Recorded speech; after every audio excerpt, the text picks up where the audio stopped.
Saudações, nobres ouvintes do podcast Sem Esperança. O autor Norman Ohler, do livro Heil Hitler, disse que, na verdade, de fato, haveria pouco, a partir de agora, para se estudar da Segunda Guerra Mundial.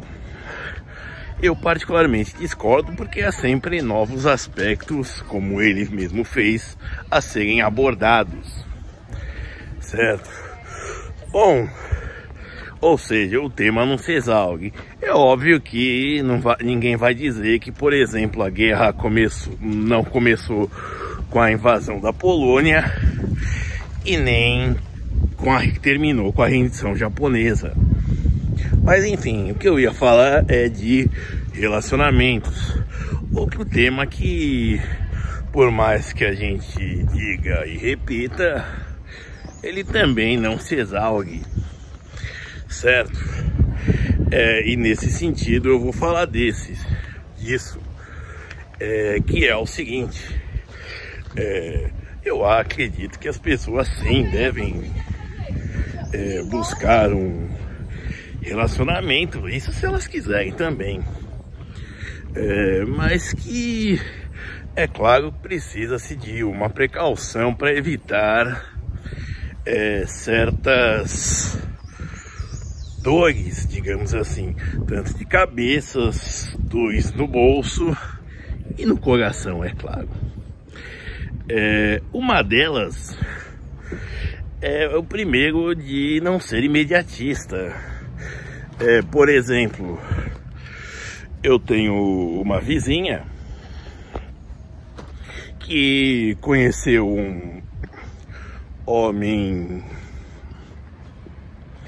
um homem do interior aqui de São Paulo,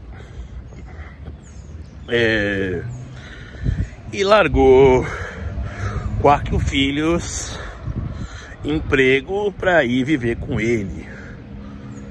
Um relacionamento que durou 7 meses, certo? Num tempo como hoje, onde é difícil arrumar emprego, imagine como foi difícil a recolocação dela, certo? E isso sem falar nos inúmeros casos de gente que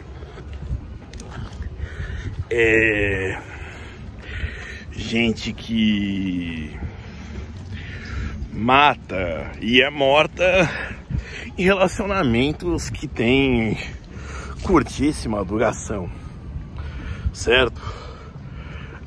Por exemplo, um casal cujo namorado matou por ciúmes a companheira num relacionamento que tinha 2 semanas. Entre outras coisas. Obviamente isso não quer dizer que, por exemplo, um casal não vá se matar depois de 20 anos de relacionamento. Mas o que eu quero dizer é o seguinte: usando como exemplo de voltando para a Segunda Guerra Mundial, o que acontece no filme Gabi, ele conta a história de um oficial americano que se apaixona por uma jovem inglesa, e daí eles decidem se casar. E o exército americano, já conhecendo essa situação, essa caminhada,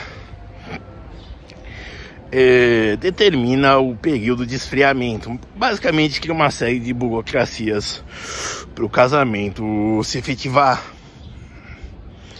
certo? Então aí eles têm que esperar para a paixão baixar. E é nisso que eu digo, que é preciso tempo para as pessoas irem se conhecendo. É claro que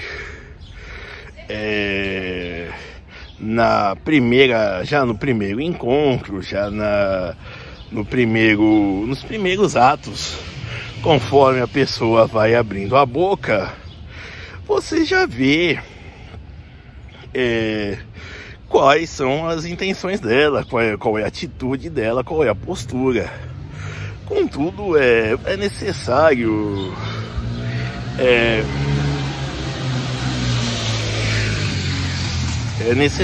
tempo, sim, e até de certa maneira a opinião de certas pessoas, como familiares, e até de amigos, por impagável que cresça, certo?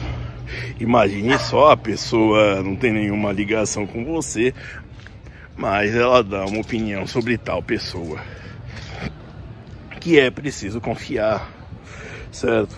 É um relacionamento, eu acredito que para ser de qualidade, para ser duradouro, tem que começar com desconfianças.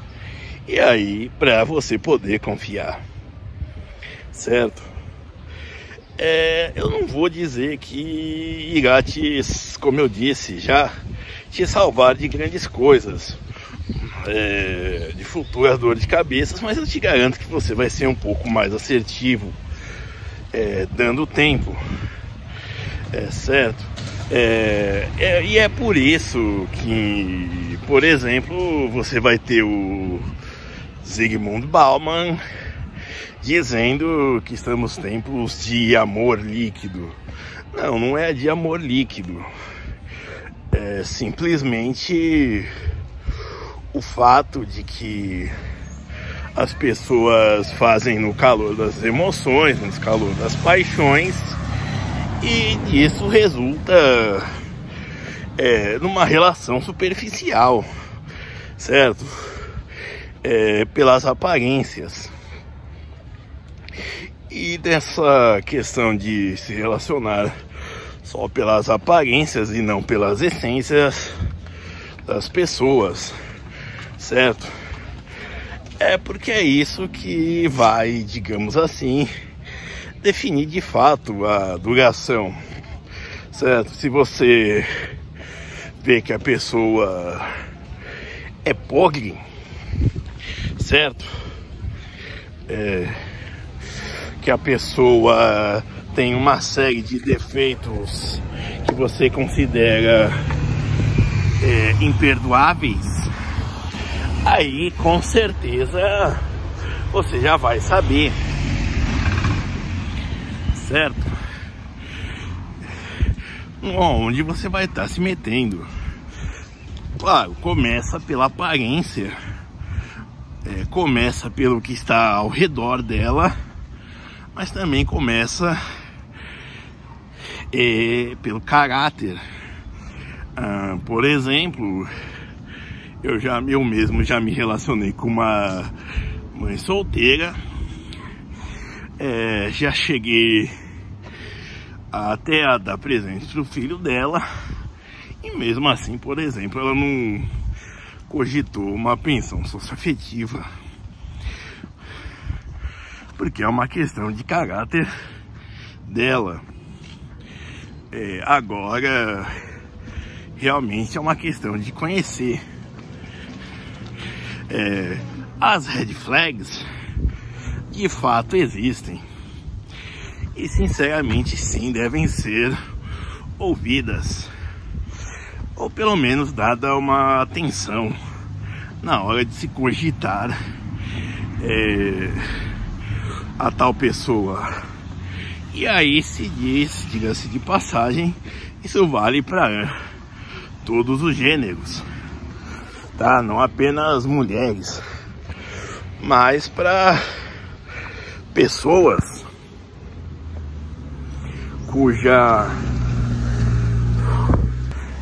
pessoas, como eu já disse, que realmente tem uma outra perspectiva. Quando eu falo de relacionamento, é bem naquela visão de juntar os crapinhos, como se dizia, as escovas de dente, né? E por aí vai. Já que eu digo, não tem dizer uma relação de servilismo. como eu disse, as red flags que particularmente eu apontei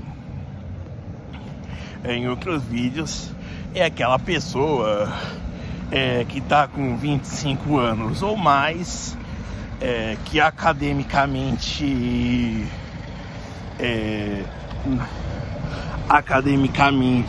pagou no ensino médio e que